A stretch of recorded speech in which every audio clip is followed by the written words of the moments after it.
ஸ்ரீஹரயே நமஹ. பிரேமிகம் சத்குரும் பஜே. முதல் ஸ்கந்தம் 15வது அத்தியாயத்தினுடைய சுருக்கம். கலிப்பிரவேசமாலட்சிய துரன்யஸ்ய பரீட்சிதி ஆருரோக நிருபஸ்வர்க்கம் இது பஞ்சதசே பிரவீத். 15வது அத்தியாயத்தில் தர்மபுத்திரர் கேட்குறார், ஏன்பா வருத்தமாக இருக்கேன்னு. அவள் தான் சொல்கிறேன், நான் எத்தனை நாளைக்கு என்னுடைய பந்துனே நினச்சின்னு விட்டுவிட்டேன் கிருஷ்ணனை. வஞ்சிதோகம் மகாராஜ ஹரினா பந்துரூபினா ஏனமே பகிருத்தம் தேஜோ தேவ விஸ்மாபனம் மகத். பந்துன்னு விட்டுவிட்டேன். அவன் விளையாட்டுக்கு வைகுண்டம் போனார், ஒரு பிராமணர் பையனை அழிச்சின்னு வரத்துக்கு. அப்போ கூட என்னை கூட அழிச்சின்னு போனார். ஒரிஜினலாக வைகுண்டம் போகும்போது விட்டுட்டு போயிட்டாரேன்னு ரொம்ப வருத்தப்படுறான். அந்த பகவானுடைய சக்கியம் மைத்திரியும் சௌஹൃதஞ்ச அவருடைய ஹிதமாக பண்ணின காரியங்கள்லாம் நினச்சிண்டு, அதில் முக்கியமாக திரௌபதி சுயம்வரத்துலேருந்து சொல்கிறார். திரௌபதி சுயம்வரத்தில் தான் முதல்ல அவள் மீட் பண்ணினான். திரௌபதி சுயம்வரத்தில் மீன் வச்சிருந்தது. எல்லா ராஜாக்களும் பானம் விட்டா, எல்லாம் தீபாவளி ராக்கெட் மாதிரி அப்படி இப்படியும் போகிறோம். அர்ஜுனன் விட்டது மாத்திரம் கரெக்டாக அந்த மத்ஸ்யத்தை அடிச்சுது. ஏண்டான்னா அர்ஜுனன் மீனை பார்க்கல, அங்கே இருக்கிற பகவானுடைய சரணத்தை ஸ்மரிச்சிருந்து இந்த பானத்தை போட்டான் என்று அங்கே சொல்கிறார். அந்த பரமேஸ்வரனையும் அந்த கிருஷ்ணனையும் ஸ்மரிச்சிருந்து அவன் பானத்தை போட்டதுனால ஜெயிச்சான். இந்த திரௌபதிக்கு வந்த கஷ்டம், கல்யாண ஆசையாக கூட சௌக்கியமாக வைக்கல. அப்புறம் பகவான் தான் திருதராஷ்டிரன்ட்டு அவளை தனி கொடுத்தன வைக்கணும், ஒரு ராஜ்யம் கொடுன்னு கேட்டால் ஏதோ சப்பாத்தி கல்லும் எதுவும் அலையிற மாதிரி ஒரு இடத்த இந்திரபிரஸ்தங்கிற இடத்த கொடுத்தான். இந்திரபிரஸ்தங்கிற இடம் மகா மோசமான இடம். அவள் தான் பகவான் நினச்சிருந்தான், கண்ணு தெரியாத சமயத்தில் கூட மோசமான இடத்த கொடுத்தான்னா திருதராஷ்டிரன் கண்ணு தெரிஞ்சால் எவ்வளோ மோசமான இடத்த கொடுத்துருப்பான்னு நினச்சிருந்து பகவான் கட்டாட்சம் பண்ணி அந்த இடத்துல மயன் என்கிற அசுரன் மூலமாக திவ்ய சபையெல்லாம் பண்ணி சௌக்கியமாக வச்சான். சௌக்கியமாக வச்சா கூட திருப்பி சூதாடி திரௌபதிக்கு 3 பேரால் கஷ்டம். ஒன்று துஷ்டன் துரியோதனன் துஷாசனன், 2வது ரிஷி, 3வது பாகவதர் பீஷ்மர். எல்லாத்துலேருந்தும் பகவான் காப்பாற்றுறான். அவளுடைய கேசத்தை பிடிச்சி இழுத்தா. பதிவிரதைகளுடைய கேசத்தில் தெய்வங்கள்லாம் வாசம் பண்ணுறதுன்னு சொல்லுவாள். நல்லது, முதல்ல பூ வாங்கினா அவளுக்கு கொடுக்கணும்னு. இங்கே என்னாச்சு, அந்த பதிவிரதையாடைய கேசத்தை பிடிச்சி இழுத்ததுனால என்னாச்சு, அவள் பத்னிகள்லாம் கேசம் இல்லாமல் மாதிரி ஆயிடுச்சு. அதே மாதிரி அடுத்து ரிஷி துர்வாசர், அவரை துரியோதனன் அனுப்பி மத்தியானத்துக்கு மேலே போங்கன்னாலும் சாப்பிட வாங்கன்னுட்டார் அவரை பாட்டு. தர்மபுத்திரர் திரௌபதியை கேட்க வேண்டாம், ரிஷி வந்திருக்கார் ஒரு 1000 பேரோட, சாப்பாடு ரெடியாக இருக்கான்னு கேட்கவே இல்லை.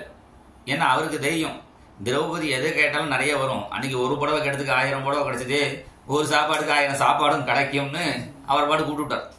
திரௌபதி பகவானை ஸ்மரித்தால் பகவான் அக்ஷயா பாத்திரத்தை கொண்டாங்கிறான்.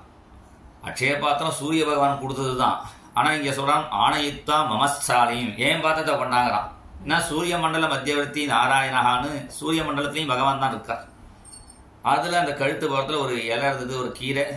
அதை எடுத்து சாப்பிட்டு விஸ்வாத்மா பிரியதாம் ஹரிஹின்னு உலகமே சந்தோஷப்படட்டும்னு வாயில போட்டுட்டான். என்னாச்சுன்னா திரிலோக்கியும் திருத்தா மமஸ்தன், 3 உலகத்துக்கும் யாருக்கும் பசிக்கலையா. துர்வாசர் பார்த்தார், வந்த வழியே அப்படியே கிளம்பிட்டார், குழுக்குல வராமல். இப்படி அதுக்கப்புறம் பீஷ்மாச்சாரியர் பாகவதரால் ஆபத்து, அவரை நாளைக்கு சாயங்காலத்துக்குள்ள பாண்டவாளை வதம் பண்ணுவேன்னு பிரதிஜை பண்ணேன். அப்பயும் பகவான் காப்பாற்றினான்னு. இப்போ திரௌபதிக்கு வந்த கஷ்டங்கள், அதன் பிறகு பாசுபதாஸ்திரம் பரமேஸ்வரனே கொடுத்தார்.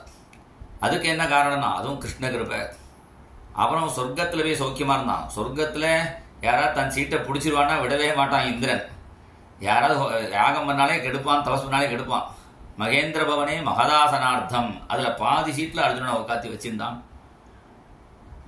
அப்புறம் யுத்தத்துக்கு நடுவில் குதிரைகள்லாம் டயர்டாக எடுத்தோன்னே கிருஷ்ணனே அப்படியே மயக்கி எல்லாத்தையும் நிற்க வச்சு அந்த குதிரைகளை குளிப்பாட்டி இருக்கிற சூரியனை மறைச்சி இப்படிலாம் பண்ணி பகவான் அவ்வளோ காப்பாற்றினான்.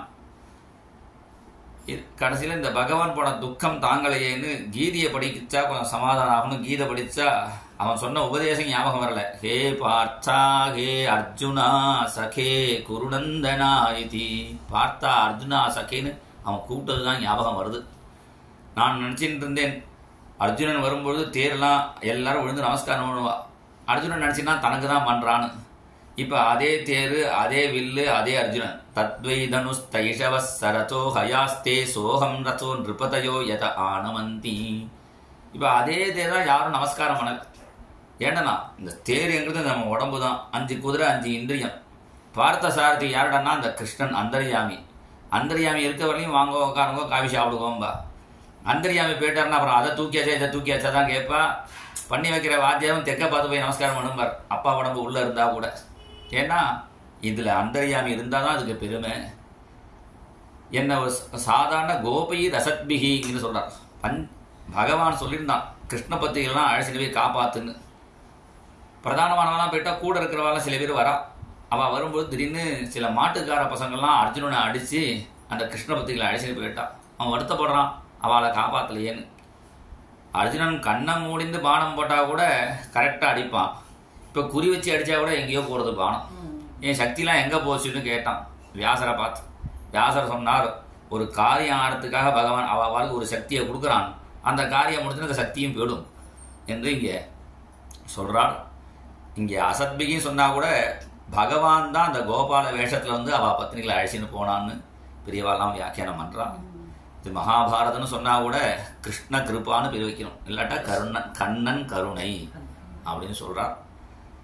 பகவான் கிளம்பினாங்கிற செய்தியை கேட்டவுடனே குந்தி கிருஷ்ணான்னால் ஏற்கனவே ஞானம் வந்துடுச்சு நாரதர் சொன்னவுடனே. அதனால் அவள் கிளம்பினாள். பஞ்சபாண்டவாலாம் மதுராயாம் ததா வஜ்ரம். மதுரா நகரத்தில் கிருஷ்ணனுடைய பேரனுடைய பையன் வஜ்ரன் பேர், அவனை அங்கே ராஜாவை ஆக்கிட்டும் இங்கே இந்திரபிரஸ்தத்தில் பரீட்சித்த ராஜாவாக ஏற்பாடு பண்ணிட்டு பஞ்சபாண்டவாலாம் வடக்க நோக்கி கிளம்பினார்கள். கிளம்பி அங்கே கங்கையில் இறங்கினார்கள். அவெல்லாம் தேவர்களுடைய அவதாரம்.